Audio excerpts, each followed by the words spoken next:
पवित्र श्रीमद् भागवत गीता, पवित्र चारों वेद, पवित्र कुरान शरीफ, पवित्र बाइबल, पवित्र गुरु ग्रंथ साहिब, पवित्र कबीर साहिब की वाणी में छुपे हुए गूढ़ रहस्य अर्थात तत्व को जानने के लिए कृपया अवश्य सुनिए जगत गुरु तत्वदर्शी संत रामपाल जी महाराज के मंगल प्रवचन।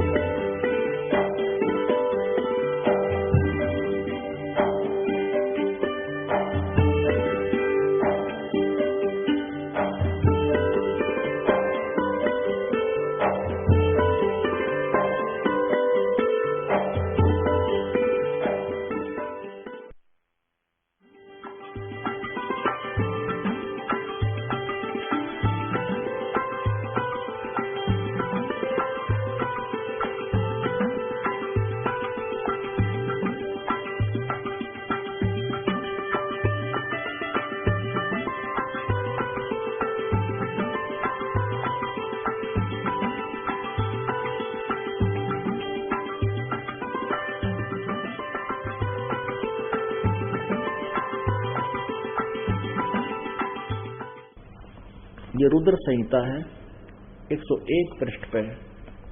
ब्रह्मा जी कह रहे हैं वे अपने सारे अंगों पर भस्म रमाए रहते हैं। उन काल रूपी ब्रह्म ने एक ही समय में शक्ति यानी दुर्गा के साथ नाथ नहीं शिवलोक नामक क्षेत्र का निर्माण किया जो सबसे ऊपर विराजमान है। वे प्रिया और प्रियतम पति पत्नी रूप में शिव और शक्ति, शक्ति और शिव उसमें निवास करते हैं। ये दुर्गा कौन है यहाँ देखिएगा। वो काल जो है निराकार मानते हैं काल को, कहते हैं वो कभी सामने नहीं आता। फिर उसने सदा शिव भगवान शिव के रूप में अपनी मूर्ति आकार का वर्णन किया, आकार बना ली। तब उस निराकार परमात्मा ने अपनी लीला शक्ति से अपने लिए एक मूर्ति की कल्पना की, साकार हो गया वो निराकार काल और यहाँ शिव रूप धारण कर लिया। और कहते हैं अपने विग्रह से स्वयं एक स्वरूप भूता शक्ति की सृष्टि की। अपने शरीर से कहता है एक औरत निकाली काल ने, ये ब्रह्म के पेट से परमात्मा निकाली थी, काल के पेट से दुर्गा। और वो निकली हुई औरत कौन है? उसको प्रकृति सर्वेश्वरी त्रिदेव जननी तीनों देवताओं की माँ नित्य और मूल कारण भी कहते हैं। सदाशिव द्वारा प्रकट की गई उस शक्ति की 8 भुजाएं हैं, यानी ये दुर्गा है और काल की पत्नी है। अब यहाँ वर्णन ये तो 100 पर पढ़ा आपने, ये वही रुद्र संहिता। अब 101 पर आप पढ़ रहे हो। वे अपने सारे अंगों पर भस्म रमाए रहते हैं। उन काल रूपी ब्रह्म ने, काल कहो चाहे ब्रह्म कहो सदाशिव कहो, एक वो काल शिव रूप बना लेता है।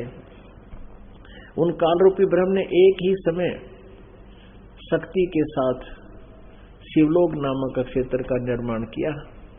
उस उत्तम क्षेत्र को काशी कहते हैं। वे प्रिया और प्रियतम यानी पति पत्नी रूप में शक्ति और शिव, दुर्गा और काल जो प्रानंद स्वरूप है उस मनोरम क्षेत्र में निवास करते हैं।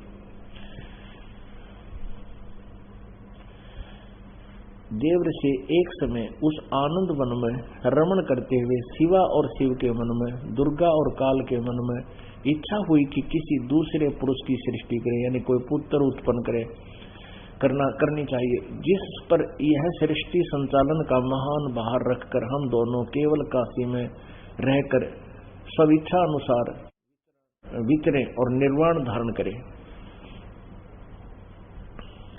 ऐसे निश्चय करके शक्ति सहित सर्वव्यापी परमेश्वर शिव ने, ये तो उपमा ये अनुवाद करता दे रहा है, ऐसे निश्चय करके शक्ति सहित शिव ने, दुर्गा और काल ने पति पत्नी व्यवहार किया। अपने वाम भाग के 10वें अंग पर अमृत मल दिया। फिर तो वहां से एक पुरुष प्रकट हुआ, एक बालक उत्पन्न हुआ।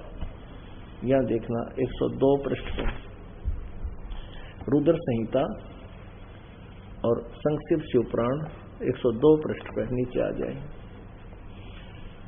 तब उस शिव ने कहा, जो बालक उत्पन्न हो गया, उसने कहा बेटा व्यापक होने के कारण तुम्हारा विष्णु नाम विख्यात हुआ। अब काल का पुत्र है सतगुण विष्णु। अच्छा, फिर ब्रह्मा जी कहते हैं ये है अध्याय नंबर 6 खत्म हुआ, 7वां प्रारंभ हुआ। ब्रह्मा जी कहते हैं देव से नारद को बता रहे हैं अपने पुत्र को। ब्रह्मा जी तत्पश्चात कल्याणकारी परमेश्वर शाम सदाशिव ने, उस काल ने दुर्गा के संयोग से पूर्वोत्तर प्रयत्न करके जैसे विष्णु उत्पन्न किया, मुझे दाहिने अंग से उत्पन्न कर दिया। अपने आत्मा यहाँ अनुवाद करता गोलमोल कर गया कि भगवान शिव से शिव की उत्पत्ति कैसे दिखाएं, लेकिन कहते हैं सच्चाई अपने आप प्रकट हो जाती है, वो किसी के रोक के नहीं रुकती। अब दिखाते हैं, देखना 9वें अध्याय में यही रुद्र संहिता, ये रुद्र संहिता और पृष्ठ नंबर 110 पे ये देखिएगा, इसके 9वें अध्याय के लास्ट में, इस प्रकार ब्रह्मा विष्णु तथा रुद्र इन 3 देवताओं में गुण हैं, रजगुण ब्रह्मा, सदगुण विष्णु, तमगुण शिव जी, परंतु शिव गुणातीत माने गए हैं। इससे सिद्ध है कि ब्रह्मा विष्णु और इस महेश से ये शिव काल रूपी ब्रह्म ये भिन्न है, ये इनका पिता है। और कंसेप्ट यहां क्लियर हो गया। विद्वेश्वर संहिता और संक्षिप्त शिव पुराण पृष्ठ नंबर 24, 25 और 26 पे ब्रह्मा विष्णु महेश का एक बार युद्ध हो गया, तो इस काल रूपी इनके पिता ने इनके बीच में एक लिंग यानी स्तंभ, इसको लिंग भी बोलते हैं, ये वो लिंग है जिसको पूजा करते हैं यो जो और बकवाद करते हैं, वो लिंग नहीं है। तो ब्रह्मा विष्णु महेश के बीच में एक स्तंभ खड़ा कर दिया तेजों में, जिससे इनका युद्ध समाप्त हो गया।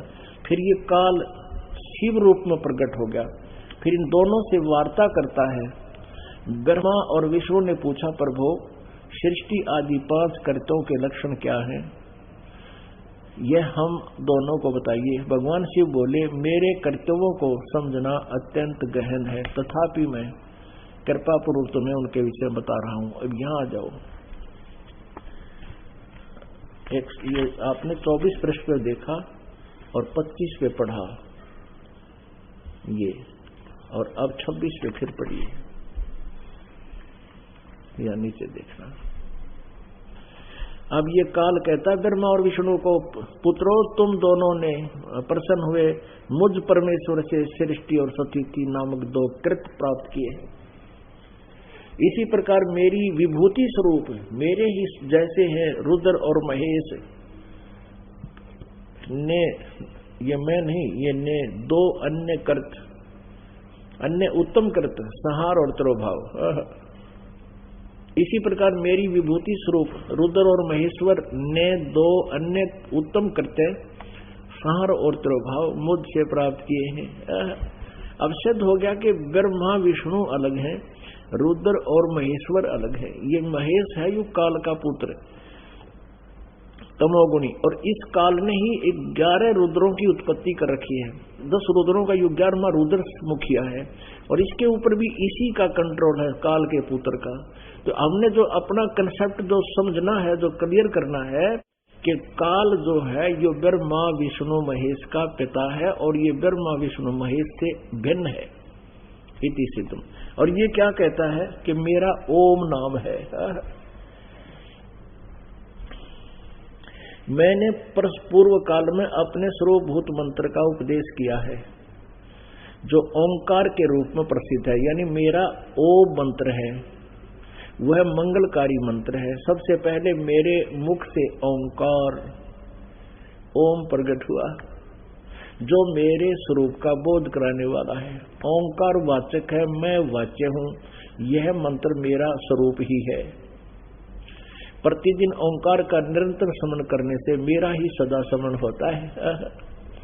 अब ये स्पष्ट करता है कि मेरे उत्तरवर्ती मुख से आकार, पश्चिम मुख से उकार और दक्षिण मुख से मकार का, और पूर्ववर्ती मुख से बिंदु का, और मध्यवर्ती मुख से नाद का प्राकाट्य हुआ है।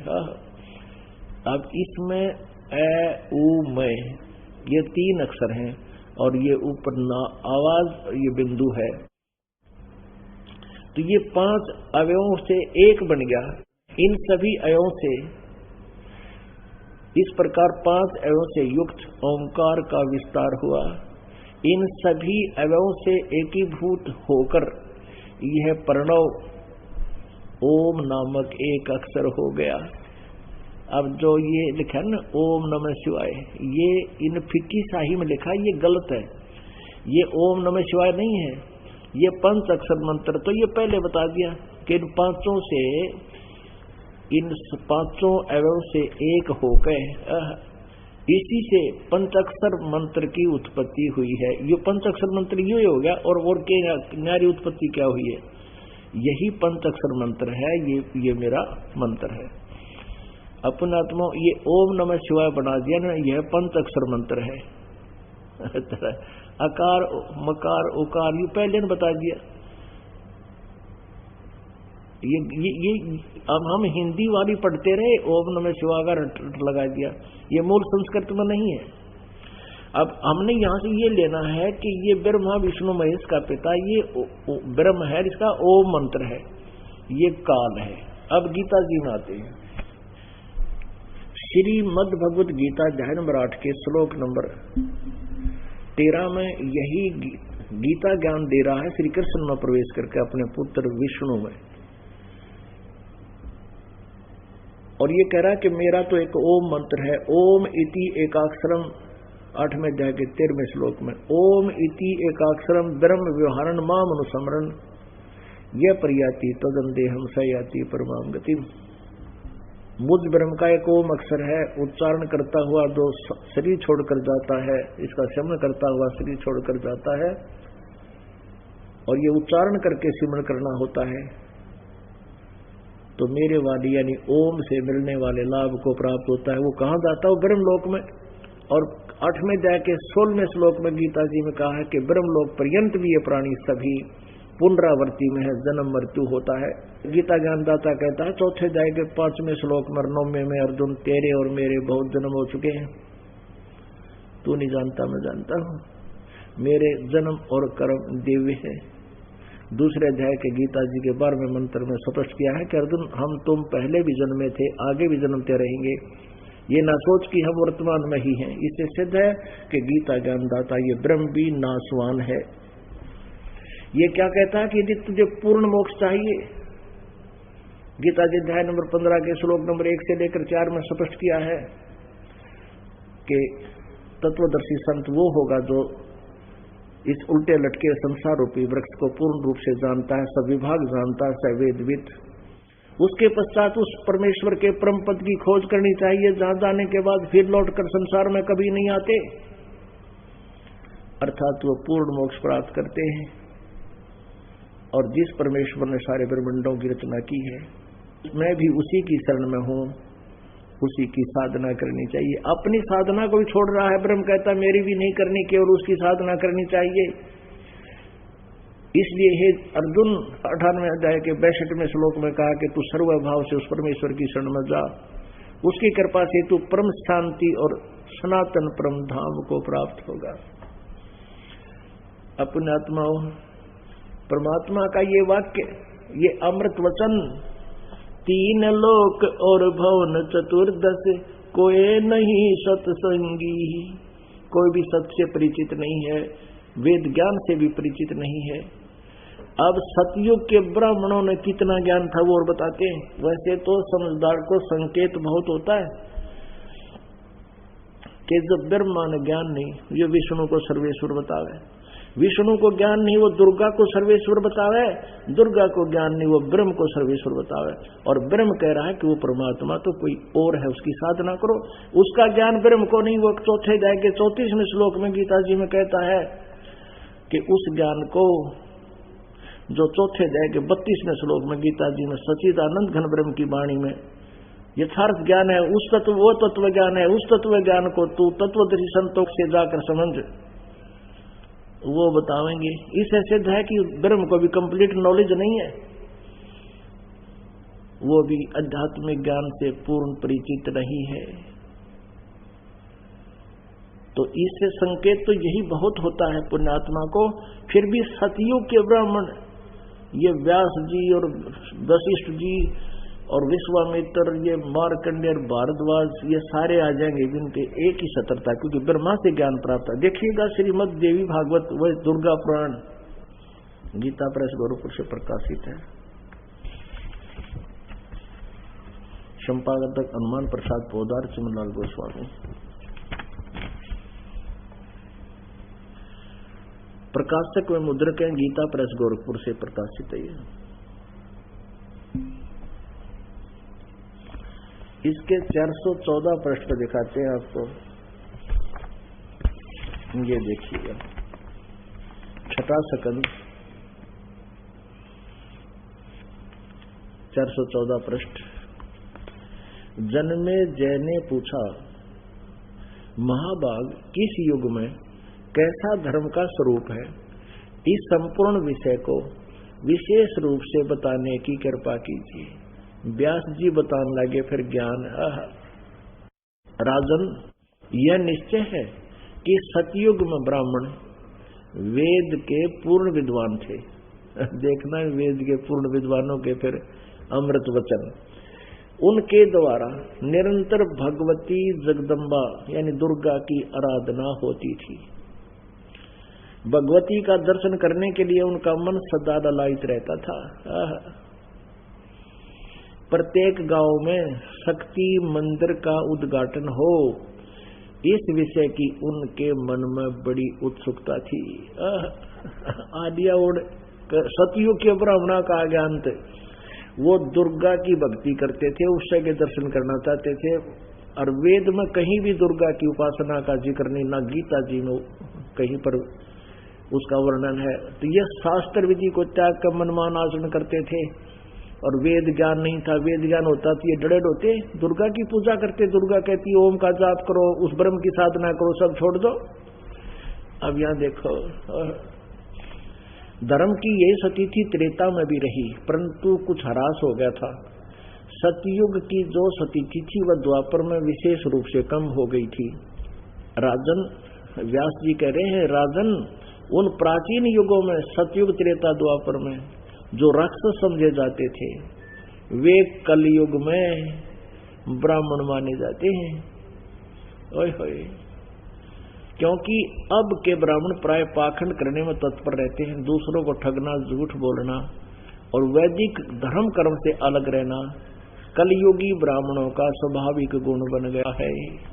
पुण्यात्माओं, आप जी के समक्ष ये सब इतिहास हो गया। न विष्णु जी को वेद का ज्ञान, न ब्रह्मा जी को वेद ज्ञान, और न दुर्गा को कंप्लीट ज्ञान, और न ब्रह्म को पूर्ण ज्ञान। अब परमात्मा क्या कहते हैं, तीन लोक और भवन चतुर्दश कोई नहीं सत्संगी। पुण्यात्माओं, हमने सबसे पहले ये निर्णय करना है कि कौन सी साधना ठीक है, कौन सी गलत है, और कौन सा ज्ञान ठीक है, आत्मिक ज्ञान कौन सा कंप्लीट है। जो ज्ञान आपके पास पहले था उसका तो आपको पता ही है, और जो हमारे सद्ग्रंथ बता रहे हैं वो ज्ञान फाइनल है, और उसी के आधार से मोक्ष संभव है, उसी के आधार से सुख होगा। अब पुण्यात्माओं, कल भी आपको बताया था कि परमेश्वर का पाना, मोक्ष प्राप्त करना, ये कोई कठिन काम नहीं, सबसे आसान काम है, यह सबसे इजी जॉब है। आपको ये विश्वास होना कि जो साधना ये दास बता रहा है ये सत्य है, ये महाकठिन काम है। ये महाकठिन क्यों हो गया? क्योंकि परमात्मा कहते हैं, नौ मन सूत उलझिया, ये ऋषि रहे झक मारे, सतगुरु ऐसा सुलझा दे भाई उलझे न दूजी बार। गुरु बिन काहू न पाया ज्ञाना, जो थो था बुस छड़े किसाना। गुरु बिन वेद पढ़े जो प्राणी, समझे न सार रहे अज्ञानी। अब क्या बताते हैं कि गुरु कहो चाहे सतगुरु कहो, अब गुरु ये अज्ञानी भी गुरु पद प्राप्त करके प्रसिद्ध हो गए, इसलिए सतगुरु शब्द की उपमा की आवश्यकता पड़ी परमेश्वर के साथ लगाने में।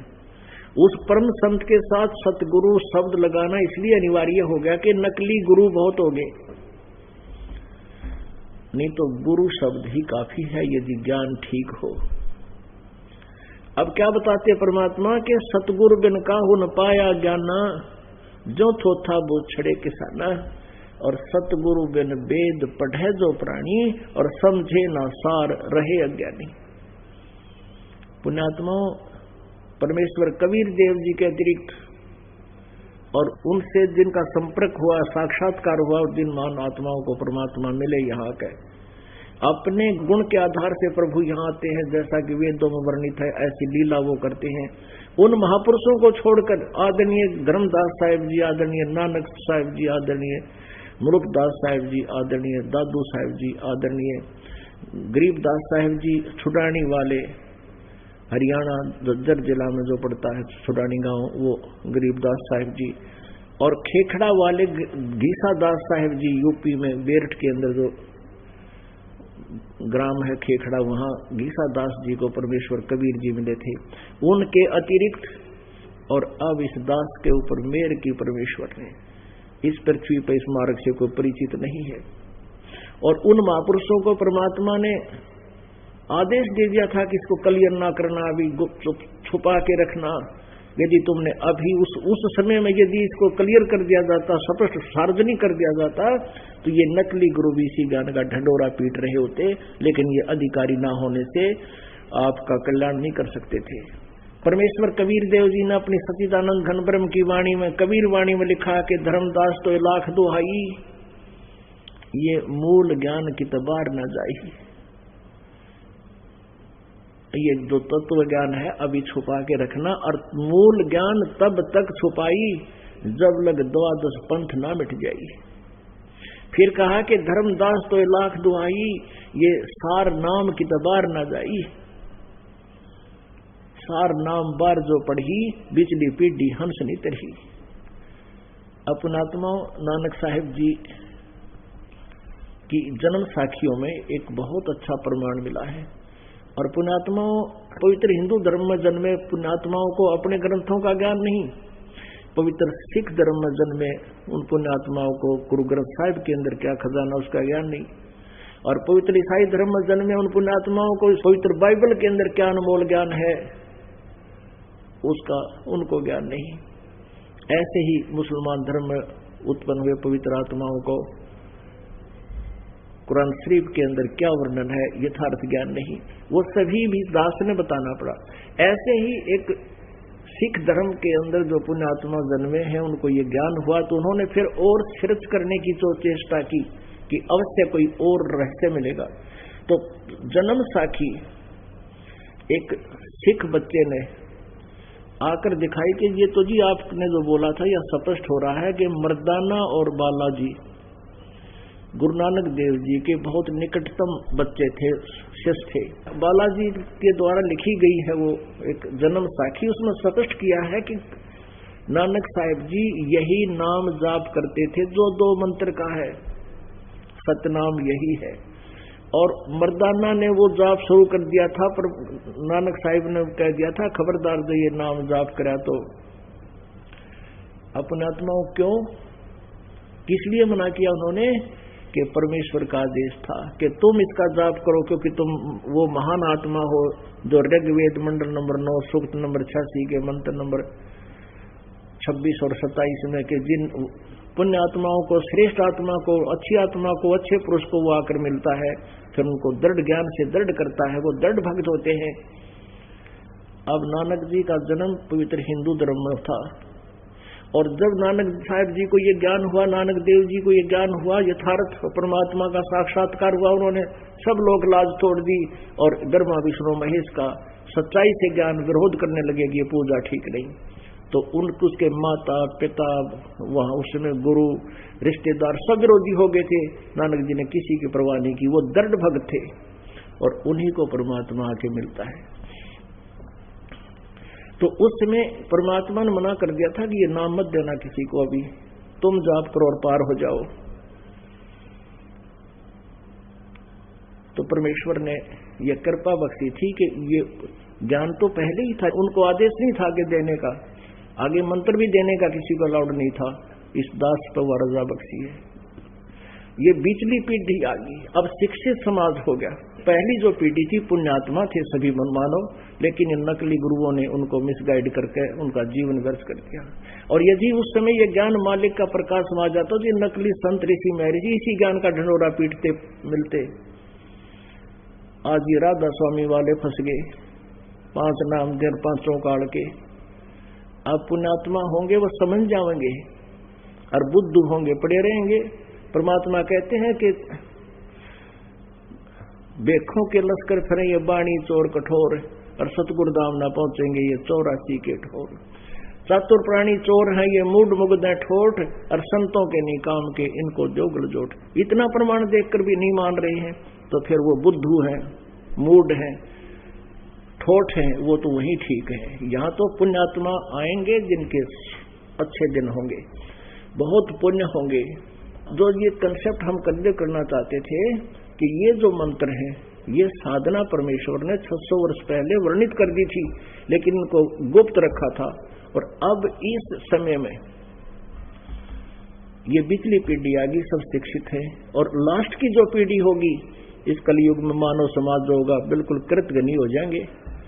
कोई भी कलम से लिखे वेद शास्त्रों को नहीं मानेंगे। अब भी इन्होंने ऐसा काम कर दिया है अन्य पंथों ने, राधा स्वामी, धन धन सतगुरु और ये निरंकारी वाले, ये कहते हैं हम नहीं मानते वेद और पुराणों में जो लिखा है, और ना हम किसी और की बात को मानते, हम तो हमारे सतगुरु ने जो वचन बोल दिए वही फाइनल है।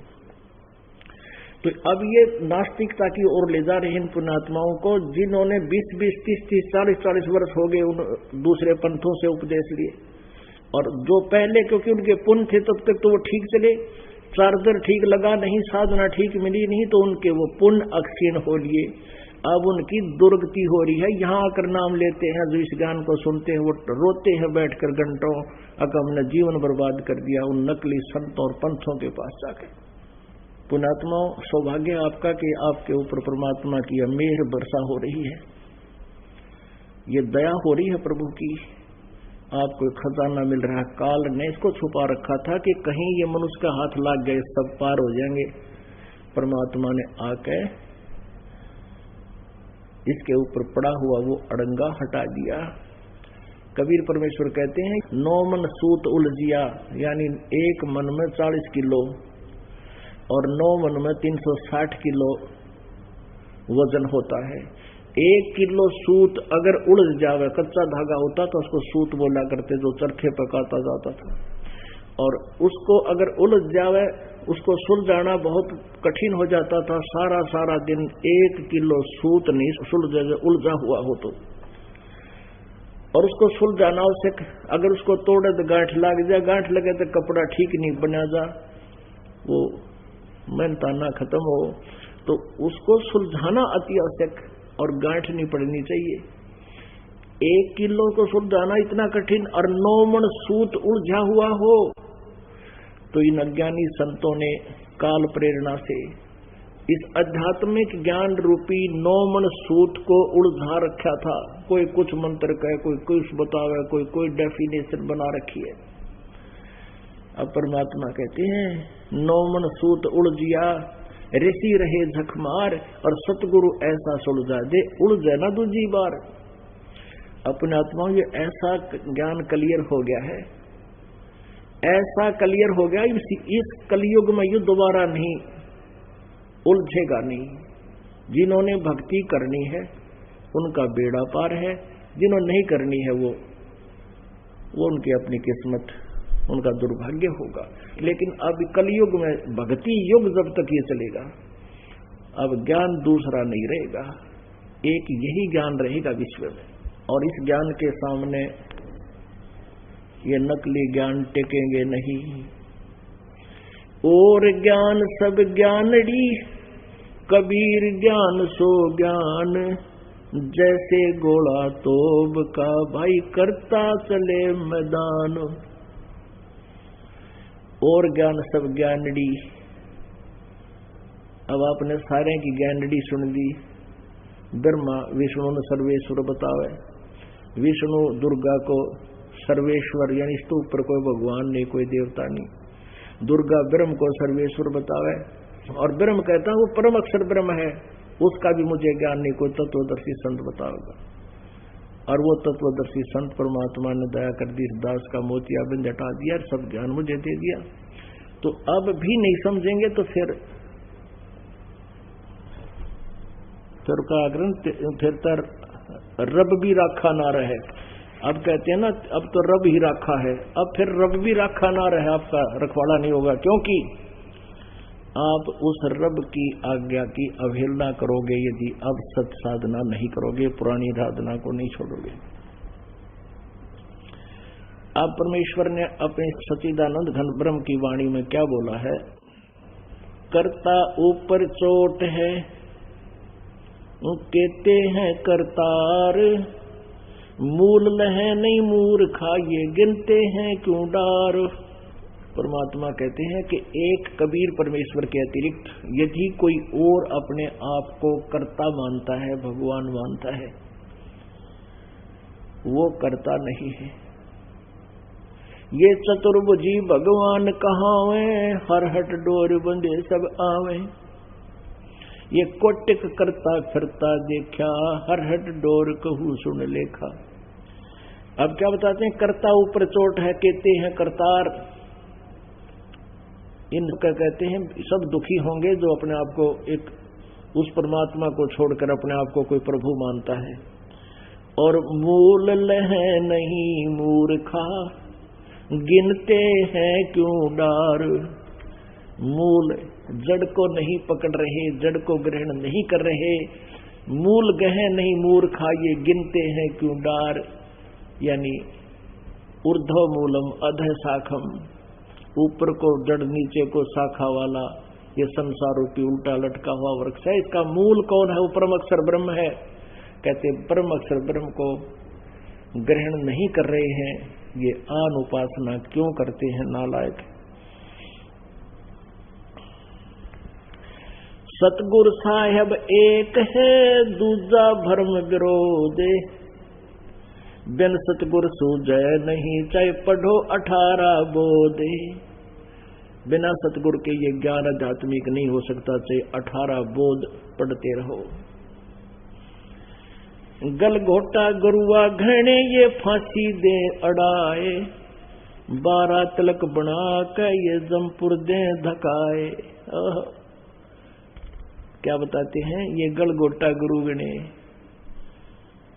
यानी अपने जाल में फंसाए रखते हैं पुण्यात्माओं को, और एक बना कर 36 प्रकार के अलग अलग आडंबर, बाह्य आडंबर, और संत दच जाते हैं पुण्यात्माओं को, और इनको फंसा के इनका जीवन व्यर्थ करा के इनको काल के नरक में धक्का दे देते हैं। गलघोटा गुरुआ घने, फांसी दे अड़ाए। कति नहीं हलन देने का, झूठ बोला रामपाल, झूठ बोला है, वहां आ जाइए। वो तो आलोचक है, निंदा करता है, और उनके करवा के जीवन बर्बाद। कहते हैं काल के जमपुर में नरक में धक्का दे देते हैं। गलघोटा गुरुआ घने, ये फांसी दे अड़ाए। 12 तिलक बना के फिर जमपुर दे धक्काए। धक्का देकर डालाते वहां पर। झूठे गुरु का नाक ले, फिर श्रवण और नयन। सतगुरु बोले साखिया, दूर कर फोकट फेन। झूठे गुरु को झटक दे, से स्वामी को फूके। या मैं दोष जरा नहीं, शब्द कहा हमको के। अपनात्माओं कहते झूठे गुरु के तो नाक और कान काट दे, यहां तक प्रमाण दिया है, क्योंकि इतने अनमोल जीवन को बर्बाद कर रहा। नाक और कान काटने का मतलब ये नहीं है कि सचमुच ही न काट दे। नो क्या करना भाई, हमारी तो नाक कटवा दी, यानी उनकी कति बेइज्जती कर दे। अक्तने ज्ञान कति नहीं, आपको ज्ञान नहीं, क्यों दुरुक्ति कर रहा है, इतने जीवों को बर्बाद कर रहा है। या तो स्पष्ट कर तू कहां से लाया ये मंत्र और कहां प्रमाण है इनका। यानी शिष्टाचार से विरोध करना, किसी के साथ अभद्र तरीका भी नहीं बरतना, यानी उनको कति बेनकाब कर देना, नाक और कान काट देना। जो दास कर रहा है ये नाक और कान काट रहेंगे। झूठे गुरु को झटक दे, से स्वामी को फूके। कहते झूठे गुरु ने तुरंत त्याग दे। और फिर भी उस झूठे का जो साथ दे रहा उनका कोई लालच में कोई शिष्य कहता उन्हें फूक दे माने जलावे नहीं, कहते मरण दे ना मानते जाओ तुम, नो कहना फूक कर नहीं लो ठाक है, यानी उसको उसके बातों पर जोर नहीं दे और ना उनसे संघर्ष करे, एक लो पटक ठाक है। झूठे गुरु को झटक दे से स्वामी को फूके, या मैं दोष जरा नहीं शब्द कहा हम कूक। कई नो कहे कदे पहले वाले गुरु को त्याग दें पाप लगे, परमात्मा कहते इनमें जरा भी दोष नहीं है, हमने शब्द कहा हम कूक, कहते ढोल के डंके पे कह रहे हैं ऐसे नकली गुरु को तुरंत त्याग देना चाहिए। अब कई कहते हैं हमारा के बनेगा, इतनी 30 साल हमने वहां लगा दिए, वहां तो जैसे 100 साल लगा दे तो भी व्यर्थ है। अब जैसे कोई आपने बरवाला आना है और आप दिल्ली से चले हो और आप चले गए जयपुर रोड पर, जयपुर जाकर आपको पता चला कि मैंने तो बरवाला जाना था और वहां कोई कहे कि ये रास्ता ठीक नहीं, आप इधर से वापस जाइए और इधर से ये रास्ता है बरवाला जाने का।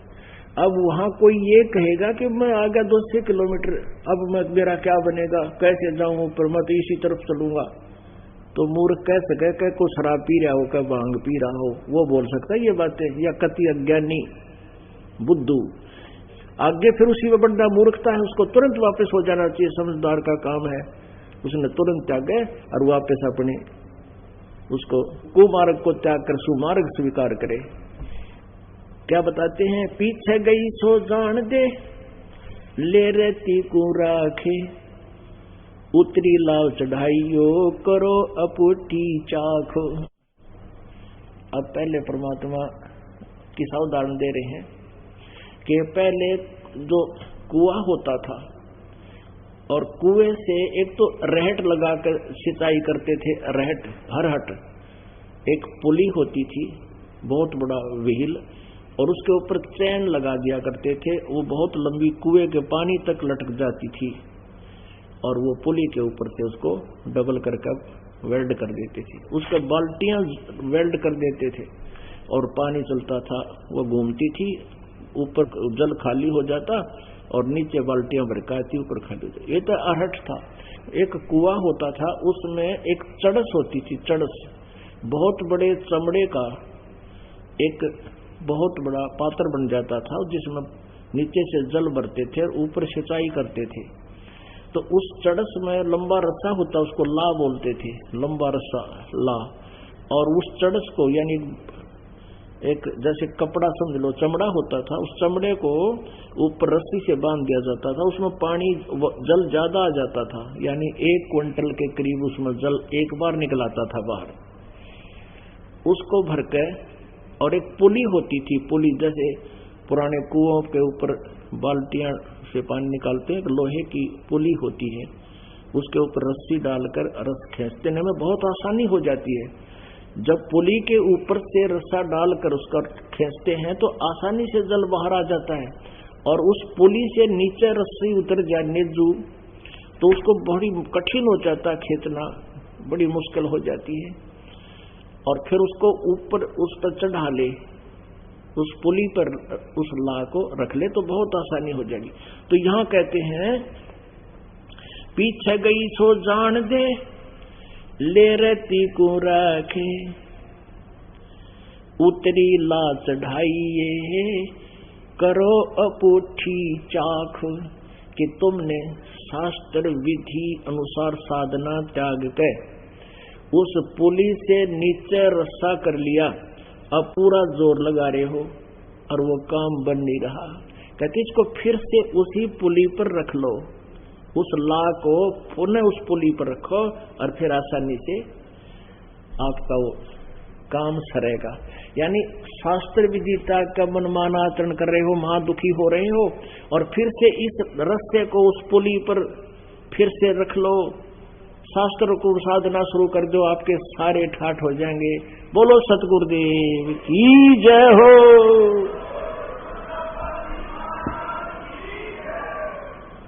परमपिता परमात्मा पूर्ण ब्रह्म सारी सृष्टि के रचनहार कुल मालिक कबीर देव जी, वो कबीर परमेश्वर परम अक्षर ब्रह्म जिसने सब ब्रह्मांडों की रचना की है, जिस परमेश्वर के विषय में चारों वेद गवाही दे रहे हैं, वो परमात्मा प्रत्येक युग में एक जन साधारण जैसा जीवन जीने के लिए, अर्थात एक उदाहरण पेश करने के लिए कि एक भक्त को अपनी आवश्यकताओं को, अपनी डिमांड्स को बहुत ही कम करना पड़ेगा। वो परमात्मा प्रत्येक युग में आते हैं, एक लीला करते हैं, नवजात शिशु का रूप धारण करते हैं और अच्छी आत्माओं को मिलते हैं और फिर लीला में बड़े होते हैं। छोटी ही आयु से वो परमात्मा जिस उद्देश्य से आते हैं उसके अर्थ अपना कार्य शुरू कर देते हैं। वो परमात्मा ज्ञान देने के उद्देश्य से सतलोक से चलकर अपने रित धाम से चलकर यहाँ पृथ्वी पर आते हैं। अच्छी आत्मा जो श्रेष्ठ पुरुष है, अच्छी आत्मा है, उसको मिलते हैं, उनको अपनी महिमा से परिचित कराते हैं, अपनी मीन परम अक्षर ब्रह्म की महिमा से परिचित कराते हैं। वो परमात्मा जो एक युग में एक ही ऐसी लीला करते हैं कि वो शिशु रूप धारण करके प्रकट होते हैं और फिर उसको कोई निसंतान दंपति उठा ले जाते हैं। वो पिछले संस्कारी हंस होते हैं। फिर उस परमेश्वर की परवरिश की लीला कंवारी गायों से होती है। लीला में शरीर में वो बड़े होते हैं, तब अपने उद्देश्य के लिए, जिस उद्देश्य से आए थे, उसके अर्थ ज्ञान प्रचार करते हैं।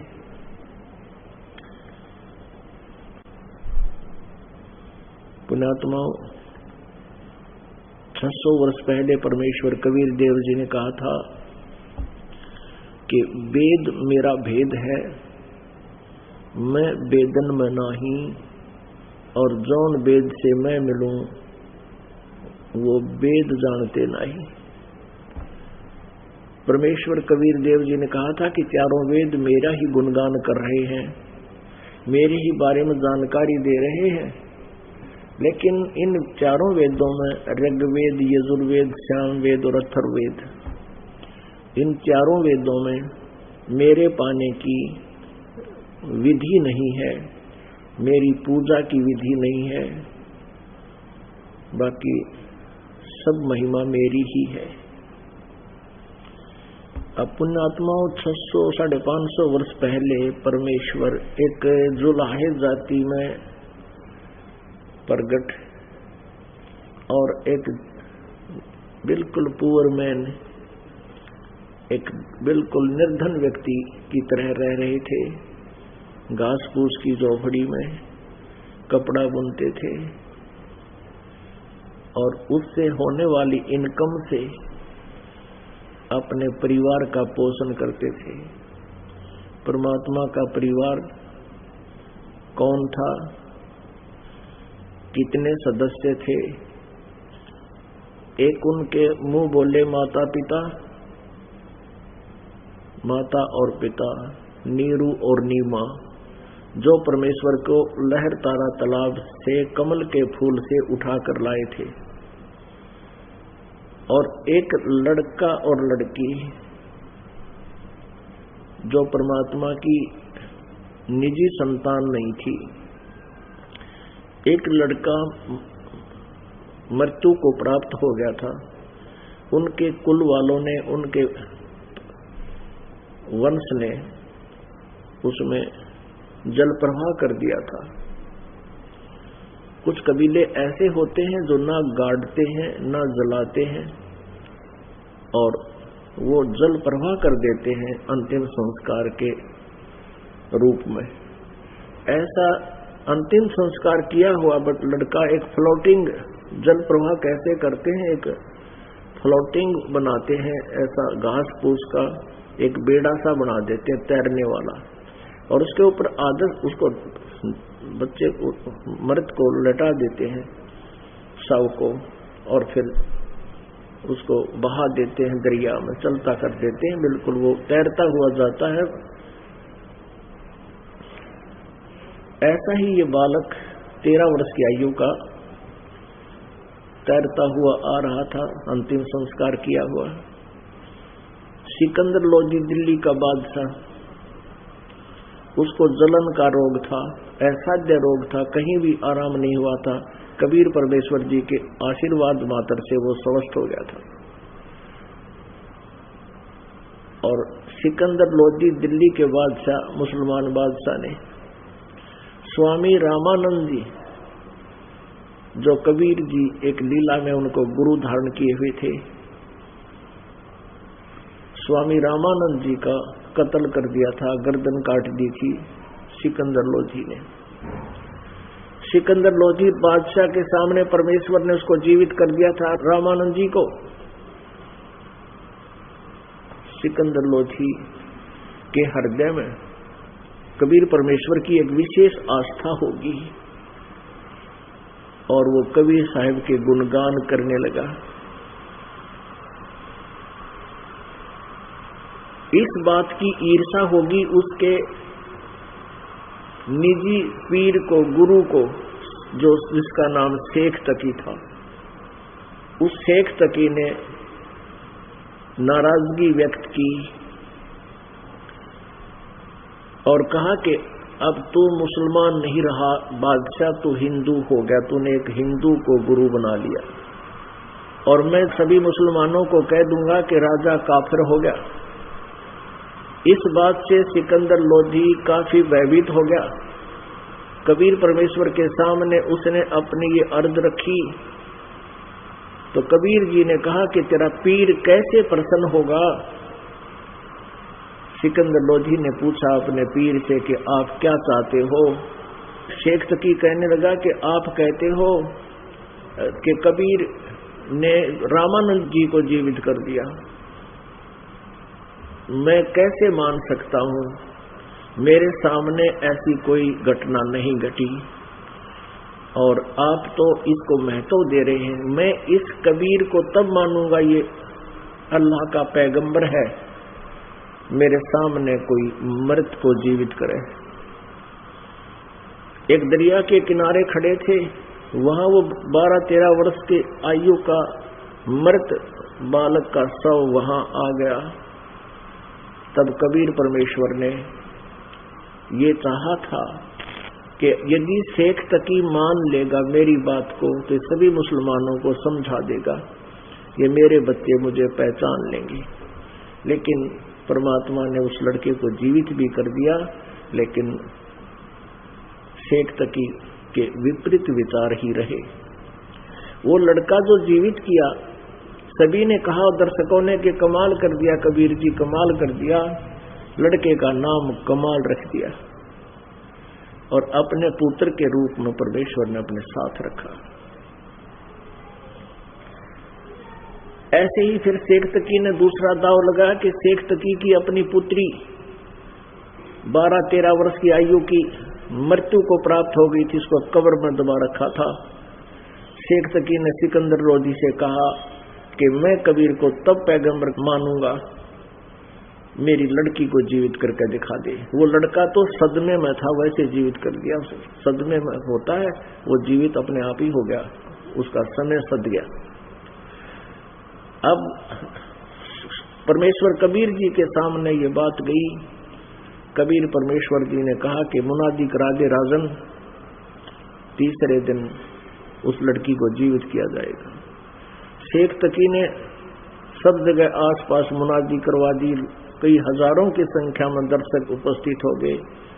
कब्र को तोड़वा दिया गया और लड़की का शव 12-13 दिन का मृत्यु को प्राप्त हो चुका था। 12-13 वर्ष की आयु थी और 15-20 दिन हो गए थे कब्र में दबाए। तब परमेश्वर ने उस मृत लड़की को जीवित कर दिया। अब लड़की से कहा, बेटी जा तू अपने पिता शेख तकी के साथ।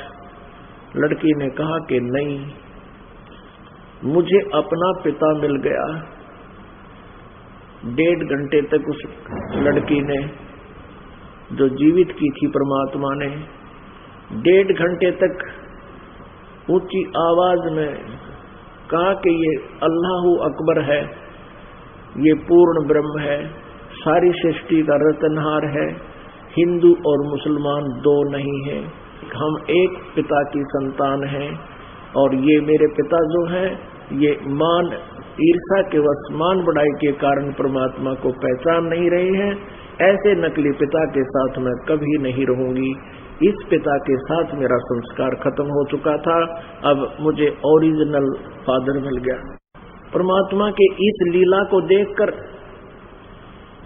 ऐसे असंभव को संभव हुआ देखकर हजारों की संख्या में दर्शकों ने परमेश्वर कबीर जी के चरण लिए और उनकी शरण ले उपदेश लिया। पुण्यात्माओं, परमेश्वर जो लीला किया करते हैं वो तो करते ही करते हैं, वो तो प्रत्येक युग में ऐसी लीला करते हैं। इसीलिए वेदों में वो वर्णन है कि वो परमात्मा क्या क्या कितना सामर्थ्य रखता है, वो कितना शक्तिशाली है। असंभव को संभव परमात्मा ही कर सकता है। परमेश्वर कबीर देव वो परमेश्वर है, वो समर्थ शक्ति है जिसकी शब्द कोश में इम्पॉसिबल वर्ड नहीं है, असंभव शब्द नहीं है। अब ऐसे जो परमात्मा के बारे में ये जानकारी दास इन वेदों के ज्ञान प्राप्त से पहले भी बताया करता था, क्योंकि ये तो 600 साल पहले की लिखी हुई इतिहास है, आज भी हमारे पास विद्यमान है। तो आम व्यक्ति इन बातों को कहा करता ये झूठ है, ऐसा नहीं हो सकता। कबीर तो एक दुल्हा था, धानक था, एक कवि था। परमात्मा को एक कवि की उपमा देकर और उनकी हिस्ट्री को बंद करके कूड़े में डाल दिया था। अब वेद कहते हैं वो कवि भी होता है, वो प्रसिद्ध कवियों में से भी एक वो परमात्मा होता है और अपनी महिमा को लोकोक्तियों के माध्यम से वर्णन करने के कारण, कविताओं से वर्णन करने के कारण वो एक प्रसिद्ध कवि भी कहलाता है। लेकिन वो कबीर देव होता है, वो कबीर परमात्मा होता है। कबीर परमात्मा अमर पुरुष ही होता है। परमात्मा कबीर परमेश्वर जी अपने भक्त की, अपने उपासक की आयु भी बढ़ा देता है। पुण्यात्मा, ये जो साधक, जैसे टटीरी थी, टटीरी एक पक्षी था और महाभारत का युद्ध जब होने को तैयार हुआ, सेना इकट्ठी होगी, टटीरी ने वहां अंडे उत्पन्न कर दिए और उधर से चारों तरफ घोड़े, हाथी, अग्नि बाण चलने की तैयारी होगी। तब उस टटीरी ने प्रार्थना की थी,